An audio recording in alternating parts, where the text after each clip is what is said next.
So today we'll study pronoun. So what is pronoun? Pronoun is a word used in place of noun in order to avoid the repetition of the latter, means noun. So we have divided pronouns on the basis of kinds and cases. So we'll discuss both of that. So stay tuned for that. Pronouns are of two types. Okay, kinds के basis में pronouns का एक classification है और case के basis पे pronouns का एक classification है. So we will discuss the cases, the different cases of pronouns first. Then we'll discuss the kinds. Okay. Now let's look at the cases of pronoun. So now we will discuss the case of pronoun. Okay. So there are four cases. Okay. Always remember there are four cases: subjective case, objective case, possessive adjective and possessive pronoun. अब देखो subjective case में I है. Okay. Subjective case का I, objective case में क्या हो जाएगा? Me. Possessive adjective में क्या हो जाएगा? My. Possessive pronoun में क्या हो जाएगा? Mine. M-I-N-E. Okay.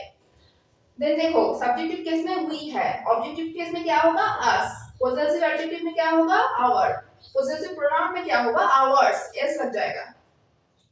हमेशा याद रखना पोजेसिव प्रोनाउन में हमेशा माइन को छोड़ के और सारे जो है उसमें s लग जाएगा. देन देखो सब्जेक्टिव केस का you, ऑब्जेक्टिव केस में you ही रहेगा, पोजेसिव एडजेक्टिव में your होगा, पोजेसिव प्रोनाउन में क्या होगा? yours. ओके. देन देखो he और she है सब्जेक्टिव केस में, ऑब्जेक्टिव केस में क्या होगा? him और her.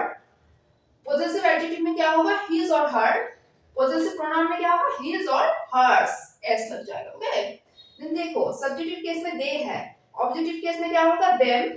Possessive adjective their, possessive pronoun theirs. Okay, so this whole chart is very important. चाहे तो आप स्क्रीनशॉट ले लो या फिर note down in your copy. always remember this chart, क्योंकि हम लोग जब प्रोनाउन का रूल करेंगे तब ये चार्ट में से बहुत कुछ मैं बताऊंगी, मतलब वो ये चार्ट तब लगेगा नो. तो ऑलवेज रिमेंबर दिस चार्ट. अब देखो kinds of pronoun. Okay, first देखो डेमोंस्ट्रेटिव प्रोनाउन. डेमोंस्ट्रेटिव प्रोनाउन किसको बोलते हैं? दिस और दैट. ओके, मतलब words used for nouns two point out objects, जिससे हम लोग ऑब्जेक्ट्स को पॉइंट आउट करते हैं. जैसे कि देखो this is my book, here this is a here this is a demonstrative pronoun. Okay, that is my house, तो वहां पे दैट हो जाएगा. मतलब जो नाउन को पॉइंट आउट करता है उसको डेमोंस्ट्रेटिव प्रोनाउन बोलते हैं. नेक्स्ट देखो रिलेटिव प्रोनाउन. रिलेटिव प्रोनाउन किसको बोलते हैं? Words used for nouns to express functions relating to who, which, that, whose. Okay, whom भी है. ओके, तो देखो the man who cleared UPSC is my brother. यहाँ पे मैन क्या है? नाउन और प्रोनाउन को हम लोग क्यों हम बोल रहे हैं तब ये सारे होगा who, which, that, whose, whom. तो द मैन क्या है? प्रोनाउन है, राइट? सॉरी द मैन क्या है? नाउन है. ओके, द मैन क्या है? नाउन है. The man who cleared UPSC is my brother. Okay, तो इसके बारे में बोल रहा है इसलिए who हुआ. ओके, देन देखो interrogative pronoun. who, what, which, whose, whom, ये सारे हैं. देखो who took my bag, यहाँ पे who क्या हो गया? Interrogative pronoun. नेक्स्ट देखो number 4 indefinite pronoun. Indefinite pronoun का मतलब क्या है? जिससे हम डेफिनेटली कुछ नहीं बोल रहे. ओके, जैसे देखो everybody, nobody, somebody, all, each, another, others. हम डेफिनेट कुछ नहीं बोल रहे. जैसे somebody has taken my bag. Okay, किसी ने तो मेरा बैग लिया है, लेकिन हम लोग डेफिनेट करके नहीं बोल रहे हैं, राइट? तो ये इसको बोलते हैं indefinite pronoun. Okay, reciprocal pronoun. Reciprocal pronoun मतलब क्या है? जो म्यूचुअल रिलेशनशिप को डिनोट करते हैं. जैसे कि ईच अदर हो गया, वन अनदर हो गया. जैसे कि both the brothers love each other, mutual एक लव के बारे में बोल रहा है.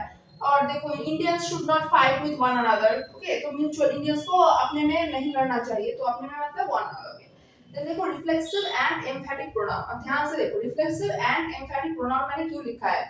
क्योंकि ये जो है myself, herself, himself, our self, yourself, ये रिफ्लेक्सिव प्रोनाउन भी है और ये एम्फैटिक प्रोनाउन भी है.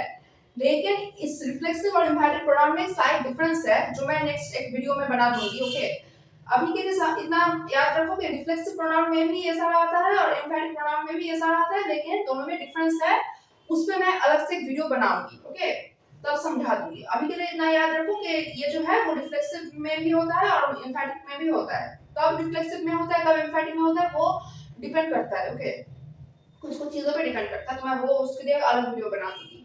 देन देखो distributive pronoun either, neither, every, each, none, anyone. Okay, so I hope you understand all this things.